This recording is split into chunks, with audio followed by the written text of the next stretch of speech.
everyone, Pratima here. So I have been daily driving the all-new iPhone 16 Pro Max for a little over 10 days now, and for the first time after so many years, I really feel iPhones are getting a little boring. I have used so many phones from Chinese brands in 2024, and actually they are the ones which I genuinely think are getting much better every year, whereas with Apple, we are only seeing minimal upgrades year over year. My sister is using the iPhone 13 Pro Max, and one of my best friends has the iPhone 14 Pro Max, and they don't see the appeal of this new iPhone. And maybe this is the reason why the pre-order numbers for the new iPhones are actually lower this year. First of all, the biggest letdown of this year's iPhone 16 Pro Max has to be this camera button. There was just so much hype about it around its launch, and I was looking forward to using it with a very positive mindset, but after nearly 2 weeks, I just have nothing good to say about it. First of all, the placement is super weird, especially for someone with small hands like me. I think they should have kept it above here. That way it could have been somewhat useful while clicking photos in portrait orientation. And these camera button shortcuts like light press to swipe to change color tone, zoom, aperture, etc., which are supposed to make things easier, have actually been super hard to get used to for me. I can just do these things so much easily from the screen itself. And even when I am using this thing while taking selfies, for example, I end up getting blurry, not so sharp photos, because when you press the button like this, the camera actually shakes a bit. Likewise, I have also found myself accidentally pressing this button opening the camera at times, so I ended up setting it to double click to open the camera, and that finally fixed it for me. Maybe with Apple Intelligence coming soon, this button will be somewhat useful, but as I speak, a lot of Apple Intelligence features are just not available yet. Almost all of the AI features Apple talked about during their launch event is only coming later this year, and sadly here in Asia, there is no specific date on when it's launching as well. Anyway, another thing that Apple could have done better this year is the color options. Maybe they should have provided new choices like they did with the regular iPhone 16 and 16 Plus. The only new color this year is this desert titanium, while the rest are the same as the 15 Pro Max. Now, I do understand the muted colors on iPhone's Pro series, well, it looks classier, but maybe different color options would have differentiated it from older models. Anyway, apart from the letdowns that I just mentioned, there are still a few good upgrades this time. One thing I instantly noticed is how good this display is. It's now bigger at 6.9 inches, and it's perhaps one of the best displays I have interacted with this year alongside the Galaxy S24 Ultra. The bezels now are super slim, actually slimmer than the S24 Ultra, and the overall quality of this display is just top class. It has nice accurate colors, a super responsive touch, and watching Dolby Vision content on Netflix on it has just been a super delightful experience, especially with the nice and loud speakers that it has. It's also significantly brighter than the S24 Ultra, and the iPhone 16 Pro Max can get super dim too at just 1 nit. So I was able to comfortably use it during bedtime.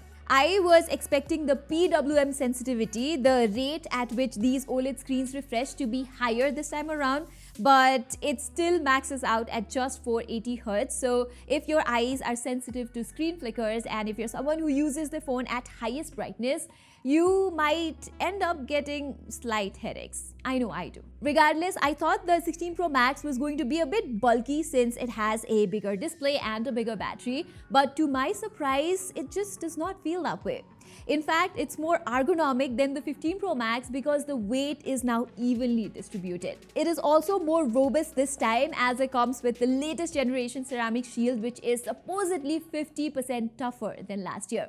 And this year, it has survived Jerry Riggs' bend test as well. If you remember, last year's iPhone 15 Pro Max failed that test. Another area where I am thoroughly impressed is with the battery life. Every year, the best battery on an iPhone used to be on the Plus models because of their relatively weaker chipset and the 60 Hz refresh rate. But this year, the best battery on an iPhone is on the Pro Max lineup. And in my real-world usage, I am getting at least 8 hours of screen on time and up to 11 hours of screen on time. This screen on time is when I'm mostly testing its cameras, playing games or running benchmarks, so you can expect this number to get even better if you just do light work such as watching movies or using social media. So yes, this is easily the best battery backup smartphone that I have used this year, but I think other Chinese phones later this year will match iPhone's endurance, because what Chinese brands are doing lately is that they're using new silicon carbon batteries on their phones, which is more efficient and can fit in higher capacity cells on a slimmer form factor. We have already seen it in action with the Honor Magic 6 Pro last year, which was the battery champ in our test, by the way. And recently, the Redmi Note 14 Pro Plus has this huge 6200 mAh silicon carbon battery. So we are definitely going to be seeing bigger, slimmer, and more efficient batteries on flagship Chinese phones very soon. Anyway, I was expecting charging to be slightly faster this time around. The rumor was that we might get a new 45-watt fast charging support, but the 16 Pro Max still maxes out at like 29 watts. So like in previous years, you can go from 0 to around 55% battery in around 30 minutes, 80% in 1 hour, and almost 2 hours for a complete refill. You might get slightly faster charging results using a 65-watt PD charger though. However, for the first time, all of the iPhone 16 models now support 25-watt fast charging over MagSafe, which is good news. Okay, let me talk about the performance now. And here, the new A18 Pro chipset is anywhere between 15 to 30% better than last year's A17 Pro in both CPU as well as GPU.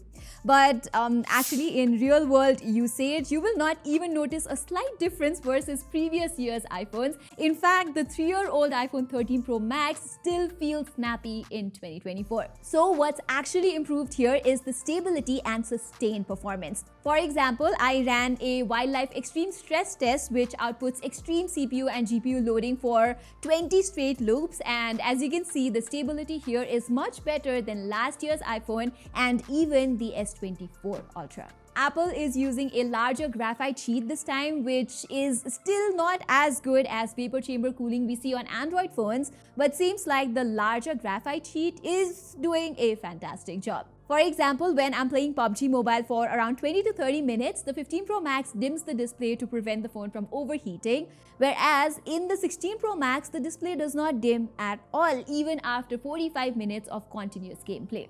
The temperatures here are also like 3 to 4% lower versus the 15 Pro Max, and it cools down faster too. Similarly, I'm also getting better 1% low FPS numbers on the iPhone 16 Pro Max in all of the demanding games that I have tested. So without a doubt, this is the best gaming phone right now. So no matter how many Android brands sponsor PUBG tournaments, all of the pro gamers are still going for that reliability of the 16 Pro Max. It's sad, but it's true. However, despite the big improvements in the battery and performance, the camera aspect is something you won't be getting much of an improvement in. It does have a new 48 megapixel ultra-wide-angle camera which clicks marginally better photos and macros compared to the iPhone 15 Pro Max, and then we get a 4K 120 FPS support, which is fun to click some awesome slow-mo videos. The new photographic style is a nice feature too, but the default natural mode just worked fine for me. I did try a few of the styles, but later it became a hassle changing it to a new style every time while I was clicking other people's photos who prefer a different color tone. So all this means the iPhone 16 Pro Max is actually not the best camera phone in 2024. I think for portraits, I am more interested in the upcoming Vivo X200 Pro because last year's X100 clicked the best portraits from its telephoto camera. I am also looking forward to the Xiaomi 15 Ultra because the 14 Ultra's cameras were just outstanding, especially that 3x lens. With the 16 Pro Max, you are going to get that same natural, warm, a bit contrasty images with nice details and all, but it does not necessarily win in any aspect. Yes, the 48 megapixel ultra-wide-angle camera is an upgrade. It is brighter and has slightly better details, and the 5x zoom lens clicks decent portraits, but that's about it. It's the most incremental of the incremental upgrades over the iPhone 15 Pro Max. Maybe Apple could have included a higher megapixel telephoto lens this time around, but that's only rumored to feature in next year's 17 Pro Max. By the way, I am coming up with a separate in-depth camera comparison with the S24 Ultra and the Pixel 9 Pro XL, where you will fully understand where the iPhone 16 Pro wins and loses. In any case, the one area where the iPhone 16 Pro Max is still the king is while shooting videos. Any day of the week, no doubt. It produces crisp videos with little things like slightly better details, exposure, and highlights in challenging conditions, so much better than Pixel or Samsung. So no matter how good the S24 Ultras or Pixel 9 Pro's videography aspect has improved, the iPhone 16 Pro Max still nails this category. Plus, if you are a content creator like me, or if you aspire to become one, you will love number one, how good its cinematic videos are. It's just so much more consistent. Number two, you can shoot videos in ProRes and edit in post for more vibrant and colorful videos. And number three, if you go live on TikTok or Instagram, the output is just amazing and is of higher quality than any other Android phone. Also, one of the most awesome feature of this year's iPhone 16 series is something called audio mix. Right now we are in our studio and the AC is turned on and there's a fair bit of background noise as well. And now when I turn to the studio mode in the audio mix settings, my audio sounds something like this. It is so much clearer and there are other options that you can choose from according to your liking. This way you don't need an expensive microphones and you can just throw it away like this. So overall, even as an iPhone fangirl myself, I believe this year's iPhone 16 Pro Max is one of the most unfinished products Apple has ever released in a long time. The camera button is a joke. The most hyped AI feature is only going to be available next year, that too only in select regions. But the bigger letdown here is that lack of meaningful upgrades in the cameras. I think it's nothing exceptional. Chinese brands are actually doing better innovation in the camera aspect. So yeah, like I said earlier, this year's iPhone is the most incremental of incremental upgrades. Apple should have rather called this phone the 15S Pro Max, if I'm being totally honest. But of course, this thing is going to sell well because there are millions of iPhone 11 and 12 users out there waiting to upgrade. For them, upgrading to this newer model does make sense. But if I were you, I would definitely wait because I think Apple will learn from this and next year they will bring a much needed upgrade in the cameras. AI features is going to be more refined. This foolish camera button might disappear for good and so much more. Alright everybody, that was all for my full detailed review of the iPhone 16 Pro Max. I will be bringing out a comparison of this phone with its Android counterpart. So if you don't want to miss that, don't forget to subscribe to our channel and hit that notifications icon as well. Saying this, I'm Pratima and I will see you in my next video.